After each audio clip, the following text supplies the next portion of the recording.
Welcome to this NLD Referee Society training module on the Maul, presented by Mike Mulroy, with content from Mike Mulroy, the RFU, World Rugby, BT Sport and Matt Ray. First of all, let's have a look at the definition of a maul. The law says that it must be at least one player from each team bound together and on their feet around the ball carrier. Right now we're going to have a look at a video and the checklist provided by Matt Ray, the referee manager from the Bay of Plenty Rugby.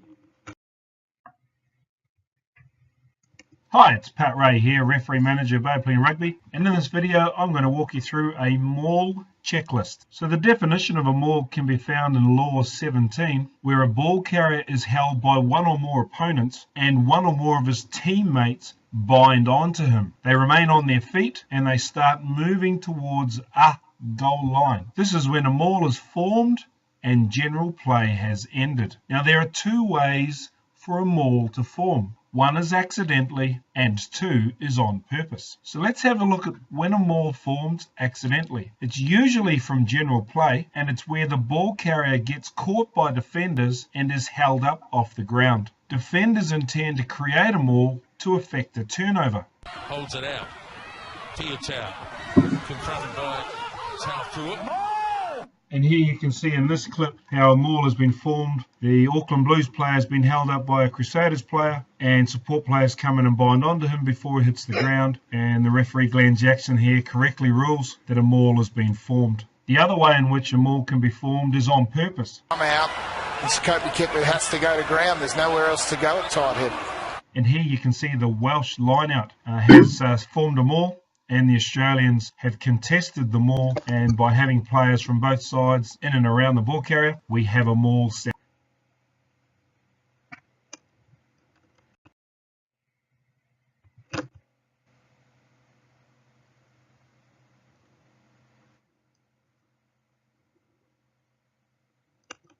So have a look at this example at where the maul was set and what the referee is looking for.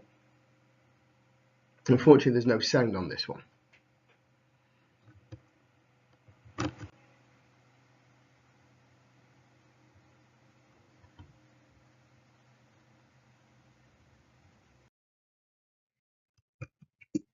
So, during the training meeting, the referees in the room were allocated groups based on their current grading.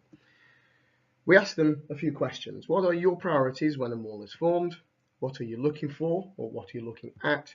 And where are you positioned and why? And we left them to come up with some ideas in each one of those before they presented to the room.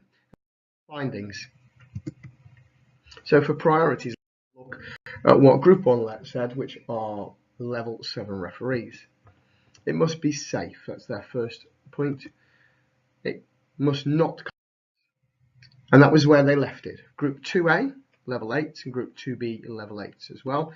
They decided priorities were to identify where the ball is, identify where arriving players are and are they joining correctly, to get there themselves to make sure that they're in a credible position to make decisions, and call maul once it's formed.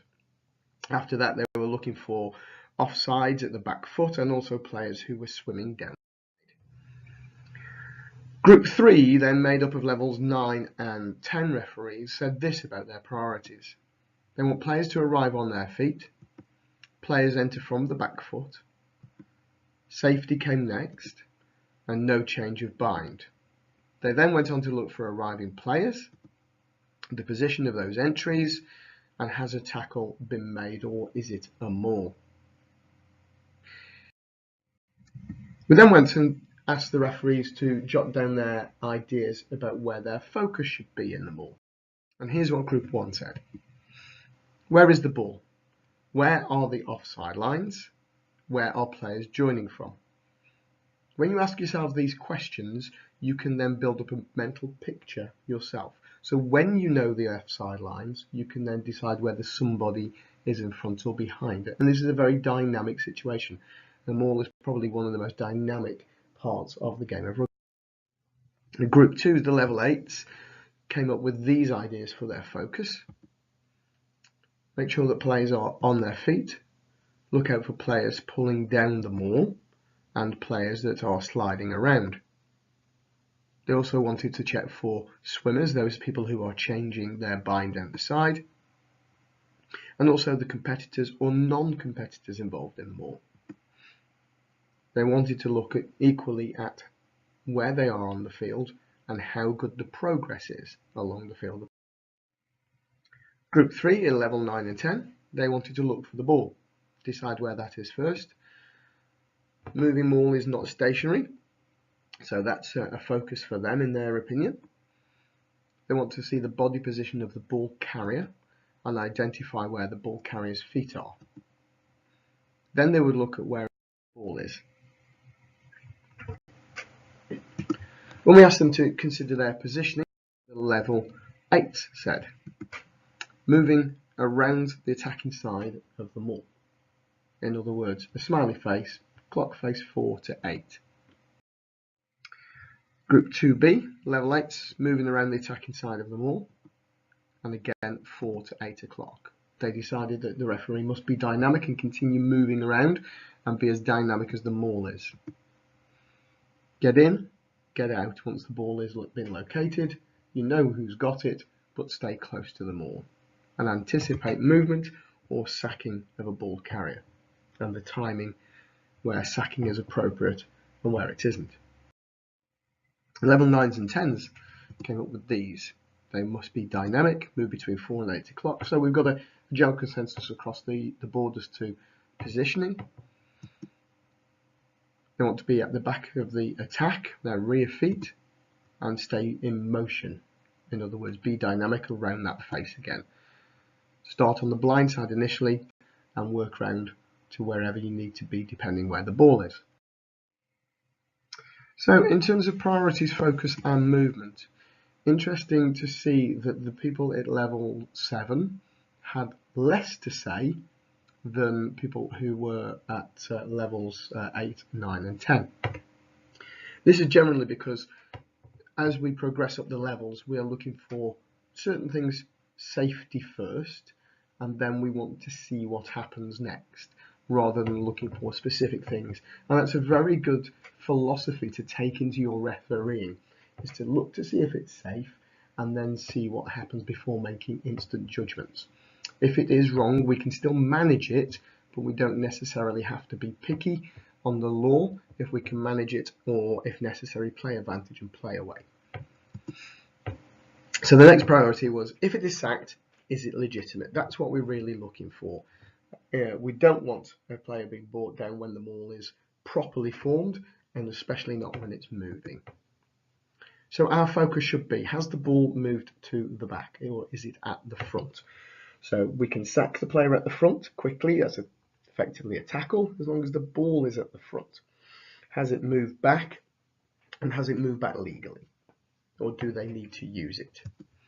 Look for the ball carrier, and look for joining players and those players who are swimming down the side. Make sure that you're looking for the movement of the maul, where it is on the pitch and which direction it's going in. As for your movement, be dynamic. Get to players that you want moving. So if you want a player on the blind side moving, there's no use shouting from across the other side. Get yourself around, tap them on the shoulder if necessary, see their number, look at them, call them out. Don't get too close in until those crucial moments if the ball is going over the try line. You want to keep your field of view wider. What happens if you're close in and they try and pull off the back and you're in the way? Equally, they go off with the ball suddenly to the backs and you're stuck on the other side. There are many other offences that can be committed by defenders. One, of course, is illegal entry. And let's have a look at a couple of examples. Holds it out. Tao confronted by Tao. So Glenn Jackson's clearly called a maul, and we have a maul formed with one or more players from each team bound around the ball carrier. And now watch what happens next. Ball held up off the ground. It is at the moment. And he's got a penalty here against Tupou. 13 in the side. In fact, it's 13 in the side. right in Just front. 13 in the side. And clearly number 13 came in from the side of the maul after the maul was formed, and he's been ruled correctly to be offside. In another example, Once again, they go to Stefan Lewis. And they'll look to drive this one away. Tembu comes in. Stain will look for 3 points here. And there you see number 3, Blue, coming in from the side. Another incident of a defender committing an offence that you're likely to see is what they call swimming around the side. I'm out. Mr. Kopi Kipper has to go to ground. There's nowhere else to go at tight head. Well, this is a golden opportunity for Wales on the stroke of half-time. No, goal! Oh, Rob Simmons coming around the side. Swimming up the side, goals. And there you can correctly see number 5, Gold, swimming around the side. But attackers can also get themselves into trouble when it comes to their maul setup. And let's have a look at an example of one of those. In fact, he's ruled, but he got a touch on it because it's a cheater's throw. And if we pause this video here, we can see that the Chiefs have successfully sacked the cheaters' line-out maul. And as a result, there's a disconnect between the players that have been sacked and the remaining Cheetahs players who stay on their feet. Now, any forward movement that occurs from this situation is liable to penalty for obstruction. And as we continue the video on here, you can see how they disconnect and reignite the maul by shifting sideways and then going forward in some forward movement. So the ball carrier is actually protected, and this is obstruction and should be penalised. In order for mauls to continue, they must keep moving forward, not sideways. The first time they stop, the team in possession gets 5 seconds to reignite it. The referee calls out to the halfback, stopped once, use it or move it. The second time they stop, the team in possession gets 5 seconds to clear the ball. The referee calls out to the halfback, stop twice, use it now. If the team in possession can't clear the ball or a moving maul falls over and you can't detect if anyone illegally collapses it, remember that players in a maul that falls over don't have to roll clear or let the ball go. The referee must award a scrum. The put-in goes to the team not in possession at the commencement of the maul. So that last statement is obviously correct many times. However, there are occasions when that's not true, and in law that says when a maul has been formed following a direct catch from a kick. In that case, if the ball cannot be moved, it goes to the team that caught the ball. So this is the turnover. Do we give it or do we don't? Who gets the put in at the scrum following the unsuccessful end? Well, here it is in law. So if a maul is formed immediately after a player has directly caught an opponent's kick in open play, a scrum that is awarded for any of the reasons above will be the team of the ball catcher.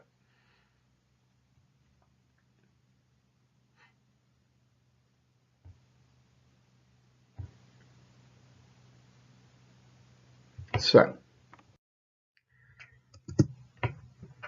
we went outside and did some practical work then on mauls in our groups, making sure that we could identify when a maul was formed, and looking at our positioning around the maul where the ball carrier was, and we also looked at things that were happening. A very dynamic training session that focused on whatever was presented to the referees at the time. One of the questions that did come up was about should we call a maul or not.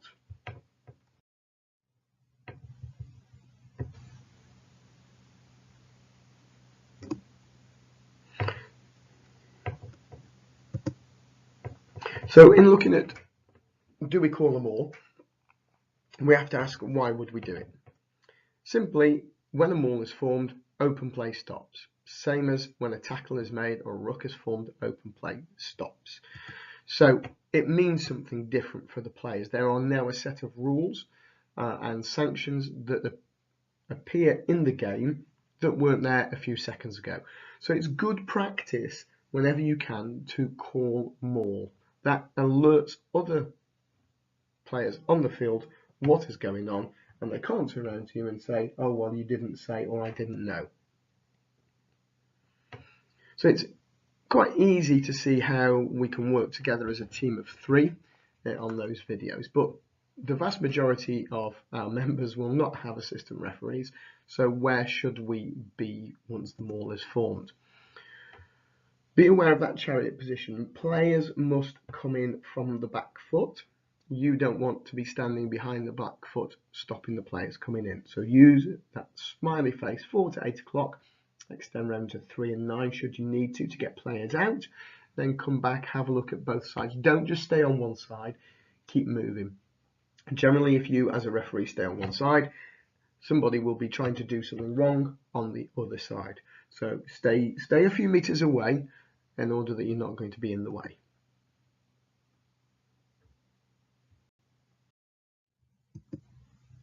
So we also looked at where the ball was. It's important, especially at a line-out, if there's no contest or no attempt to form a maul by the opposition players, the defenders. We've seen this coming into the game in the last couple of seasons, at which point the ball must be at the front with the front man, and that ball carrier must be in a position where he could be tackled by an opponent, i.e. not being shielded by one of his own players. Then we've got to see, is the ball being shipped backwards, as we have to do it again now, or is the player sliding to the back of the ball carrier, which was allowed until these new laws came into force. As a referee, you need to manage the players. Look for those who are legally becoming exposed on the side, on the flanks, just because of other players dropping off, but make sure that they then don't move. They can stay there, they can be a disruption as long as they are not changing their bind. You'll find quickly if they comply legally, the team attacking will probably go the other way or change their plan. Just stop them from coming round. Make sure that the players that are coming through the middle are doing so legally, and reward them for good skill as well. If you see a tall second row coming through the middle, he's reaching over, he is bound in on both sides by his own players or by an opposition player, then there's nothing wrong with saying number 4 is legal. Number 4, you're okay. Reward him and let him know that you're watching. And that will also help you that once he becomes illegal, or if he becomes illegal, you'll be able to manage that, and he will know then that he can't carry on with what he's doing. So rewarding that positive play is also a very useful tool, particularly when you then have to change that because of circumstances. So one of the other things is movement. This is movement in the maul itself. Where's it going? Forwards, backwards, or sideways? Remember what we heard in the video. A maul that is moving backwards or sideways should be ended, and you would only get the reward as an attacking team if you're moving forwards towards the opposition goal line. You need to advise the players if it becomes stationary or stops moving forwards by doing those things that were in the video, saying to them that's once it's stopped or once backwards, and then if it happens again, call out again to use it now. Do not, after you have said you must use it, allow them to reload and carry on. That is an unsuccessful maul, because once you've said use it, opposition players could relax because you have already determined what is going to happen next. So don't let them reload. One of the things we also want to know is how quickly the maul is moving and where about it is on the pitch. If we're on the halfway line and it's a very slow movement forwards before it goes to ground, and that goes to ground illegally, then there is probably only a penalty sanction unless repeat offences at that point. However, if it is in the 22, for example, and moving at pace and is pulled down, then your sanction is likely to increase to the point of a yellow card and a penalty try. But for cynical foul play, that has probably stopped. So when the maul goes to ground, these are the things to ask. Who took it down? Was it a defending player taking it down illegally, or was it an attacking player? So get to look at what's around. Have a look underneath where the bodies are, the legs and the players on the floor, and that will give you some good indication. Good movement around on both sides will help you to identify this. If you think it is been brought down illegally, get a number wherever you possibly can. especially, as we've just said, if this is close to the goal line or it's moving at speed. It is dangerous play as well as cynical foul play. So if the attackers take it down, call taken down by, for example, white. And then we'll see where the ball is, whether it is available immediately to be used or whether we turn over. And that's the key. Is the ball available immediately? If it is, tell them, ball is there. If you can, get that ball away. Let's move on to the next.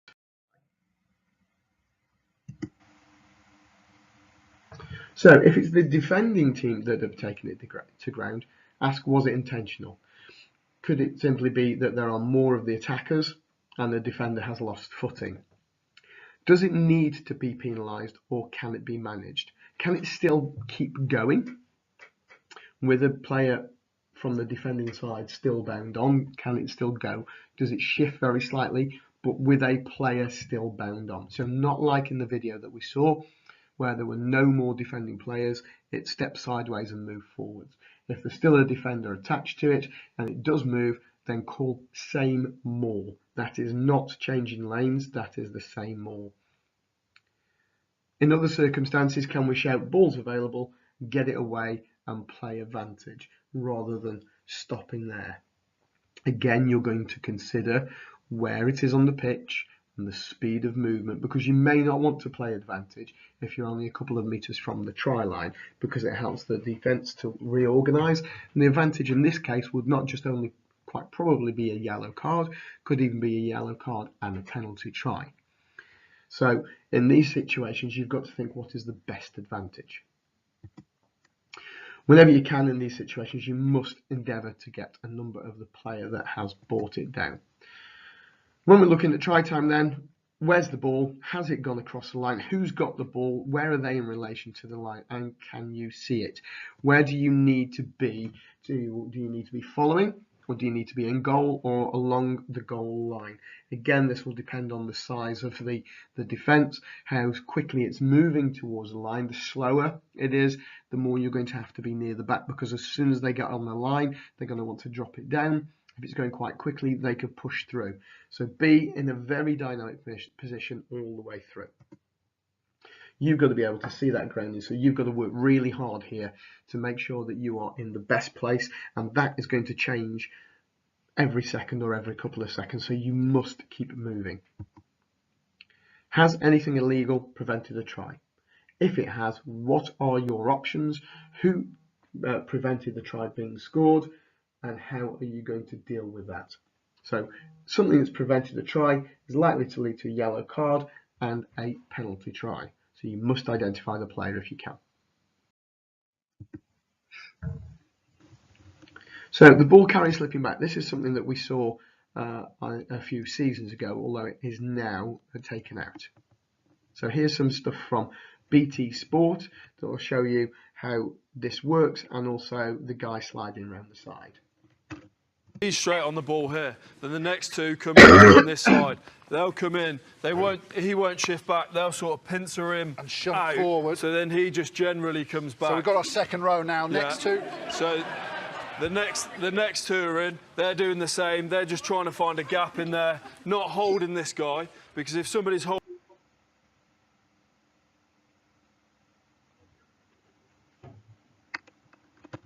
So there we saw a good example of the player with the ball slipping backwards, which now is illegal, and that would be penalised. He's straight on the ball here. Then the next two come round from this side. They'll come in. He won't shift back. They'll sort of pincer him and shove out, forward. So then he just generally comes back. So we've got our second row now. Next two. So the next two are in. They're doing the same. They're just trying to find a gap in there, not holding this guy, because if somebody's holding. So you see how that works then. You've got one player coming in usually from each side, whilst the player with the ball slips back. So it's important to note the number of the player that gets the ball, from 7 in this case, as quickly as you possibly can.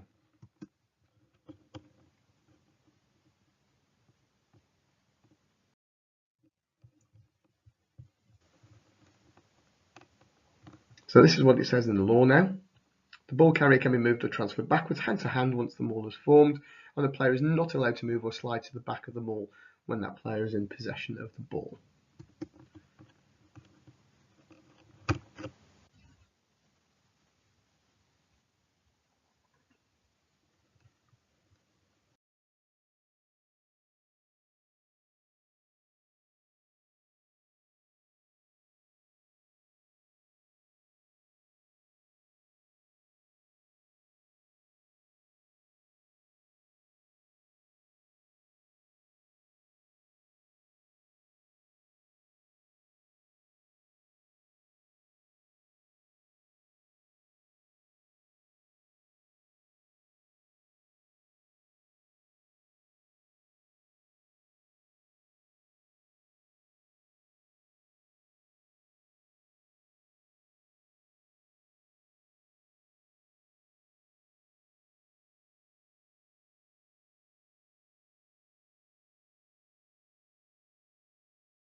So let's now have a look at the shift drive, or changing lanes as it's sometimes called, again with the help of BT Sport.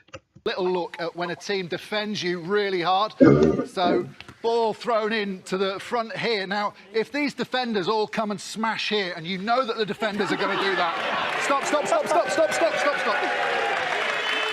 You know a team's going to do that. What can you do with your hooker to change the point of focus? So you throw in, you get these two guys facing this way, set up already. Then the hooker comes round, comes onto the ball. He takes that out here onto a shift drive. Strictly illegal, but you'll get away with it. Then this guy plugs in here, and then we all build it up again then. Exactly the but same. Hopefully everybody's hit from that side, and then you're against 2-3 bodies there, and you're going You should forward. have a better route. So that's a classic shift drive, which doesn't have a defender already attached to or around the ball carrier. So these are the things you've got to be looking out for. Has it just moved? Has it moved legally? And that's the point. Is it legal? Is it still the same maul? And that's the question you've got to ask yourself. Little look at when a team defends you really hard. So ball thrown in to the front here. Now, if these defenders all come and smash here, and you know that the defenders are going to do that. Stop.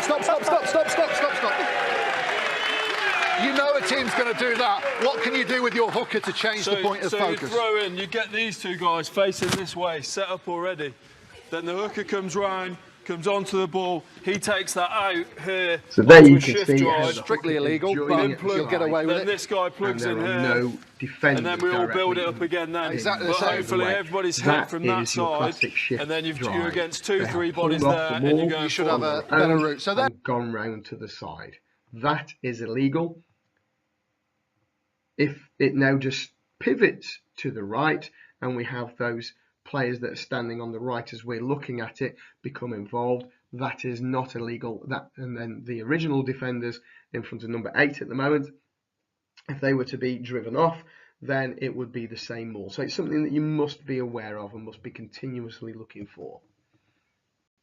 And the thing is, he said you'll get away with it. Now that you know it as referees, you're not going to let them get away with it. So arriving players must not join the maul ahead of a ball carrier.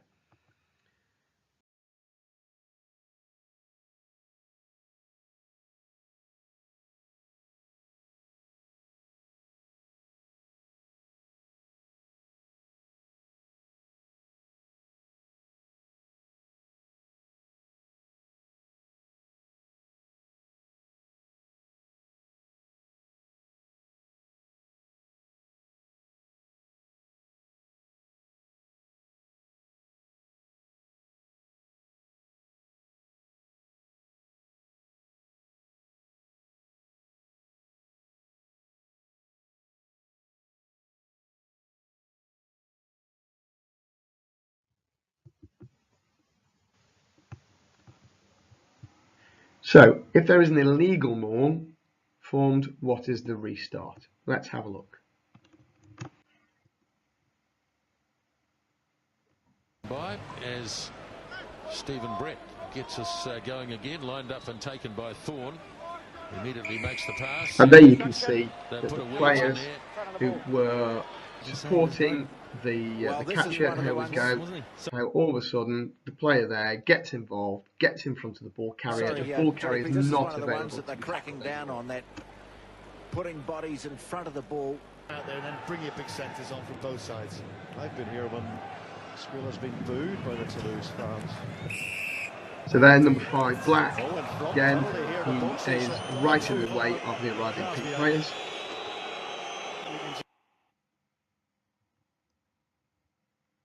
Yes, see, there it is. 22 tries in front. It doesn't, you know, it's a different mindset for a team. They get the wheels of momentum turning again. Ooh. That one's a little bit more obvious where they held. Have a look at the scrum hat, not the one in the air. Holds him and moves backwards, making sure, I mean, the ball has already moved to another player further back. So now we've got 3 players in front of the ball carrier. So you've got to make sure that your position is good enough to see the player in front. That means kickoffs are not just a jog to get to what happens next. Kickoffs are becoming a much more dynamic part of the game year on year, and we as referees have a responsibility to get there soon and as quickly as possible so we can see the first action. Let's have a look now at what happens when players are dragged out. This is dangerous play and it must be penalised. Again, there's no sound on this one, but you have a look at these two here, blue scrum hat. They don't need to be part of the maul anymore. That's dangerous play and it doesn't look that dangerous. However, people are moving forward. It's too easy for the contact to be high in these cases as well. But it also is a flashpoint for referees. We must keep the scan going. In this case, I know that the referee has ARs, but he was not looking at those players at the back in that video. You have got to keep your scan and your vision going at all times on players arriving, players in the maul, and players leaving the maul to see what they do next. And that needs to be penalised. White are going forward. That player was then pulled out. That could, in theory, stop the drive as well, or lead to a flashpoint where you're going to get a fight or foul play. You need to deal with it and stop it immediately. So a few things to bear in mind. You must be dynamic. Look out for that dangerous play, not just dangerous play of pulling people out, but taking out legs underneath, lifting people up in the maul, and particularly when it's moving at speed, bringing it down. Look at the defenders that are swimming or coming in at the side, and also the attacker's side. Are they coming in from the back foot, and are they changing lanes, or is it the same maul? Look at where the ball is, particularly if it's close to the line, because everybody will want the glory of going over, so it makes it much harder to spot. If they're moving forward midfield, the chances are the ball is at the back and the scrum half's probably got one hand on it already. Thank you very much for watching. As always, if there are any questions, please feel free to send them on email to nldreftraining@gmail.com. Do have another look through some of those videos, see if you can spot any, and look online for any other examples as well, so that you can try and spot things that are happening. And then think about what you would do, why you would do it. That's all for this training session. However, I do want to leave you with the very classic rugby referee song.